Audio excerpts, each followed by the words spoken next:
Hello दोस्तों, इस video पे आज हम निफ्टी और बैंक निफ्टी की इस हफ्ते की एनालिसिस की बात करेंगे। वीकली एनालिसिस नवंबर 7 से नवंबर 11 तक के लिए है। तो ये बैंक निफ्टी का मंथली चार्ट है। इसमें अगर हम देखेंगे कि ये जो कोरोना फॉल से पहले, जो 2020 के क्रैश से पहले जो हाई है, वहां से ये ब्रेकआउट देके ये रिटेस्ट करके फिर ये ऊपर को जा रहा है। तो ये हायर लो बना के ये ऊपर को जा रहा है और यहाँ से अगर ब्रेकआउट दे तो फिर एक बड़ा सा मूव हमको मिल सकता है। यहाँ पे एक देखने वाली बात यह है कि जब भी एक छोटा सा कैंडल बना है और उसका लो ब्रेक हुआ है तो एक नीचे शार्प फॉल हमको मिला है। यहाँ पे एक स्पिनिंग टॉप बना था, शार्प फॉल मिला। यहाँ पे भी एक स्पिनिंग टॉप बना था, लो ब्रेक किया और एक शार्प फॉल मिला। यहाँ पे एक शूटिंग स्टार बना था, एक स्पिनिंग टॉप बना था, वहां पे भी इसको लो ब्रेक नहीं हुआ तो कोई फॉल नहीं हुआ। यहाँ पे भी लो ब्रेक नहीं हुआ। यहाँ पे ये लो ब्रेक हुआ था और थोड़ा फॉल यहाँ पे आ गया। यहाँ पे भी एक शूटिंग स्टार बना था, इसका लो ब्रेक किया और एक फॉल आ गया। यहाँ पे भी एक शूटिंग स्टार बना है, लेकिन इसका लो अभी ब्रेक नहीं हुआ है। अगर इस लो को ये ब्रेक नहीं करता है तो फिर डाउन चांसेस ऑलमोस्ट नहीं है। तो वहीं से ये ऊपर जाके फिर ऊपर की लेवल पे हॉल्ट कर रहा है। और ये मंथली कैंडल है, मंथ अभी खत्म ही नहीं हुआ है, शुरू में ही है। तो फिर यहाँ से अगर ये ऊपर को जाए तो हम एक बड़ा सा मूव ऊपर की तरफ देख सकते हैं, एक नया बुल रन भी हम देख सकते हैं। नीचे अगर इस लो को ये ब्रेक नहीं करता है, 4800 का लेवल है, अगर ये 4800 के नीचे नहीं आता है तो हमको नेगेटिव मार्केट देखने को नहीं मिलेगा। यहाँ कंसोलिडेट कर सकता है या फिर ऊपर जा सकता है जब तक ये 40,800 के ऊपर मार्केट है। तो ये एक मंथली चार्ट है जिसका आउटलुक पॉजिटिव है। तो अब हम वीकली चार्ट में देखते हैं। ये वीकली चार्ट है। वीकली चार्ट में भी मैंने प्रीवियस वीडियो में कहा था कि ये एक कप और हैंडल पैटर्न दिख रहा है। तो अगर आपको जानना है कि कप और हैंडल पैटर्न क्या है तो मैं सैटरडे टेक्निकल शॉर्ट्स नामक एक वीकली सीरीज करता हूं, जिसमें 1 मिनट का शॉर्ट्स में टेक्निकल नॉलेज देते हैं, टेक्निकल टॉपिक के ऊपर डिस्कस करते हैं। तो इस हफ्ते हमने कप और हैंडल के बारे में कहा है, तो वो वीडियो आप जाके देख सकते हैं और एंड स्क्रीन में भी वो वीडियो में डाल दूंगा। तो ये कप और हैंडल पैटर्न है। और प्रीवियस वीडियो में जो वीकली एनालिसिस है उसमें मैंने कहा था कि यहाँ पे ये जो लेवल है वो 6000 से लेके 9000 पॉइंट के बीच अपसाइड मूव हमको शायद 1 या 1.5 साल में देखने को मिल सकता है। तो उसी की शुरुआत ये हो रहा है। और यहाँ पे जो टॉप है रेजिस्टेंस, उसी टॉप को ये 3 बार 4 बार ये टेस्ट किया है और यहीं पे ये रिस्पेक्ट दिखा रहा है बैंक निफ्टी उस रेजिस्टेंस लेवल को, और यहाँ पे कंसोलिडेट कर रहा है। 2 वीक कंसोलिडेशन हो भी चुका है। तो यहाँ से अगर बैंक निफ्टी निकलता है 41,840 के लेवल को, अगर ये वॉल्यूम के साथ ब्रेकआउट करता है तो फिर ऊपर की तरफ हमको 42,025 पहला लेवल हमको देखने को मिल सकता है। उसके बाद 42,350, 42,800, ये सब लेवल हमको एक एक करके देखने को मिल सकता है। और ये इस रन में 43,500 तक ये जा सकता है, जो कि अल्टीमेट टारगेट होगा।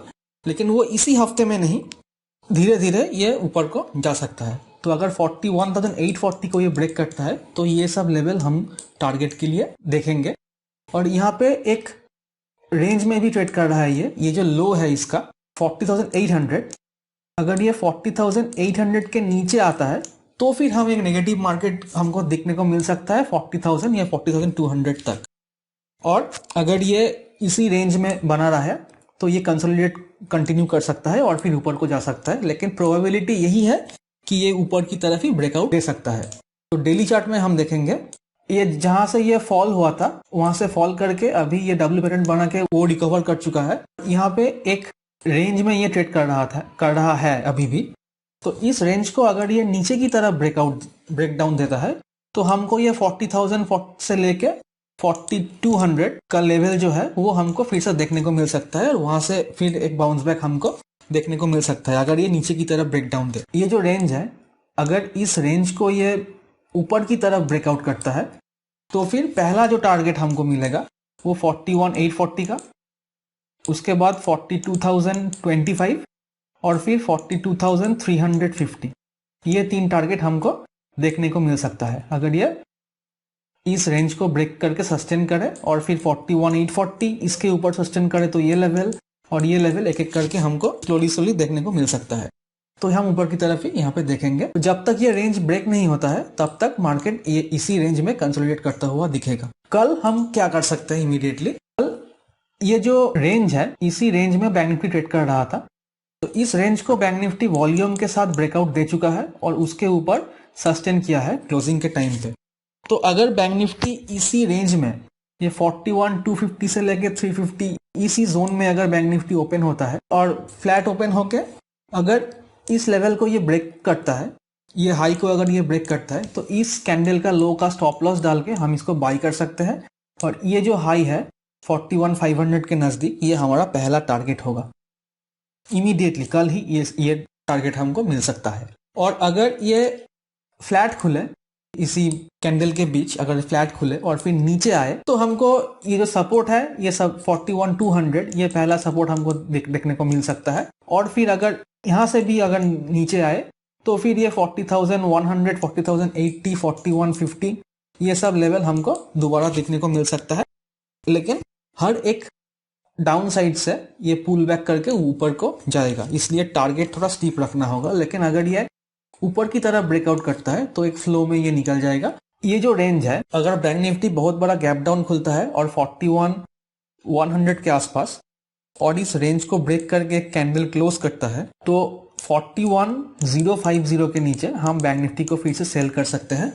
और हमारा टारगेट जो होगा वो 40,950 पहला टारगेट, और फिर 40,840 से लेके 800 यहाँ तक बैंक निफ्टी आ सकता है। लेकिन वो चांसेस बहुत कम दिख रहा है। तो अगर बैंक निफ्टी बहुत बड़ा गैप अप खुलता है, तो अगर और गैप अप खुल के थोड़ा कंसोलिडेट करके अगर 41,500 की इस लेवल को ब्रेक करता है, तो हम इसको बाई कर सकते हैं। पहला टारगेट जो होगा वो 40,640 का होगा इमीडिएटली, उसके बाद 40,840 और फिर 42,025, ये 3 लेवल हमको दिखने को मिल सकता है कल।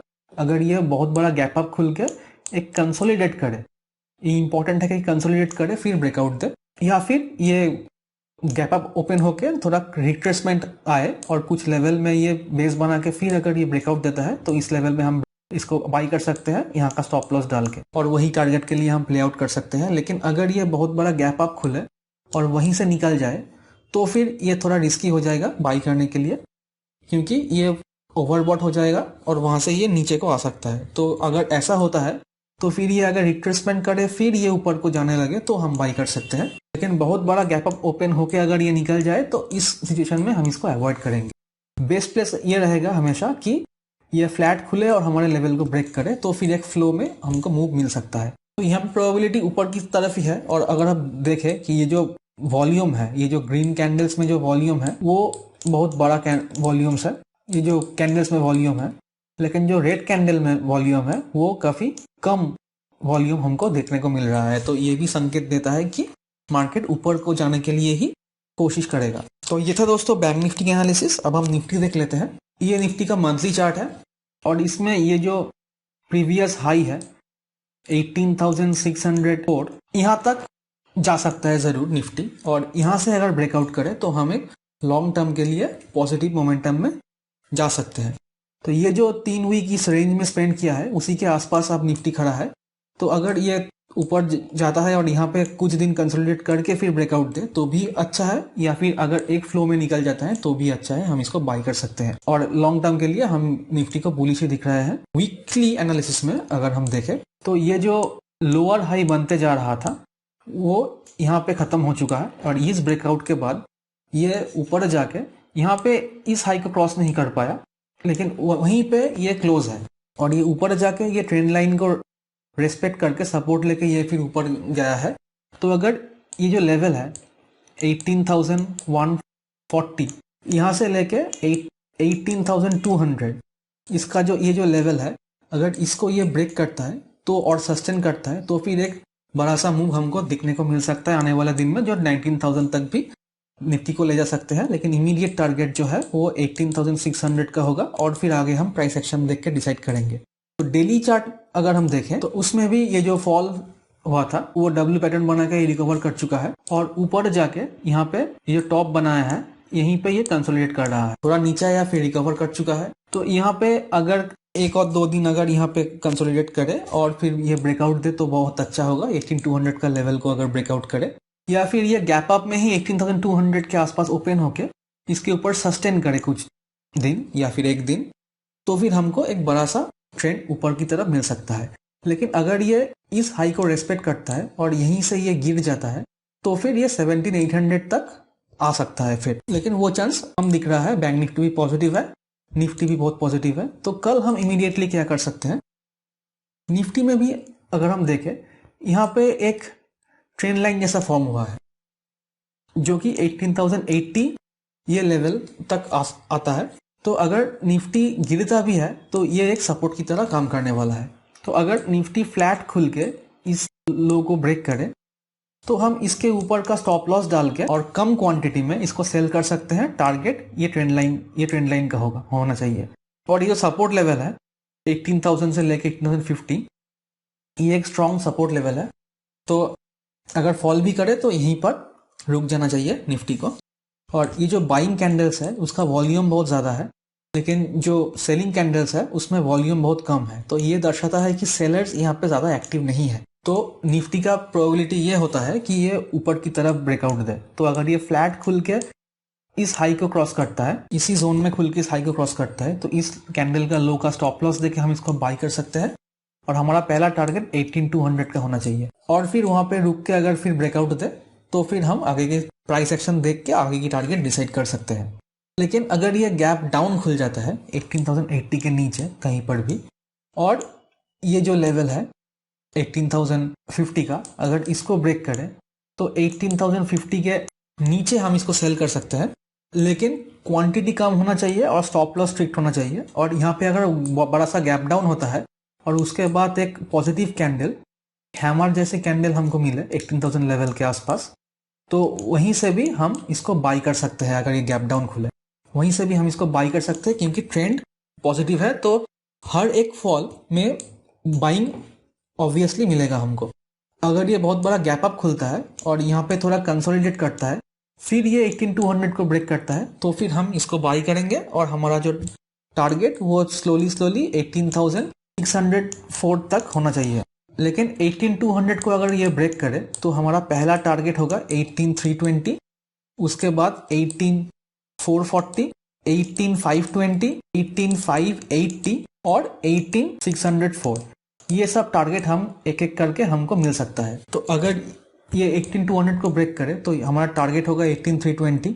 यहाँ पे अगर कंसोलिडेट करे और यहाँ से ऊपर निकले तो 18,440, फिर 18,520, 18,580 और 18,604, यहाँ तक हमको धीरे धीरे ऊपर जाते हुआ देखने को मिल सकता है टारगेट। लेकिन ये कब होगा, जब हम 18,200 को निफ्टी ब्रेक करे, वो भी कुछ देर यहाँ पे कंसोलिडेट करके ब्रेक करे। अगर गैप अप ओपन होके फिर निकल जाता है एक फ्लो में, तो हम उसको अवॉइड करेंगे। जहाँ पे ओपन होके हम फिर प्राइस एक्शन देखेंगे। लेकिन अगर गैप अप ओपन होके ये 160 या 200 के बीच में अगर कंसोलिडेट करे और फिर ब्रेकआउट दे ऊपर की तरफ, तो हम 200 के ऊपर उसको बाई करेंगे। और ये जो लेवल्स है इसके लिए हम स्लोली टारगेट देखेंगे और स्टॉप लॉस ट्रेल करते जाएंगे। तो अभी पॉजिटिव है निफ्टी और बैंक निफ्टी, दोनों ही पॉजिटिव साइड ही हम देखेंगे। तो ये था दोस्तों निफ्टी और बैंक निफ्टी के एनालिसिस इस हफ्ते के लिए। और एक वर्ड ऑफ डिस्क्लेमर कि I am not a SEBI registered analyst, so all these videos and levels are for educational purposes only. So I hope you enjoyed this video and thank you for watching.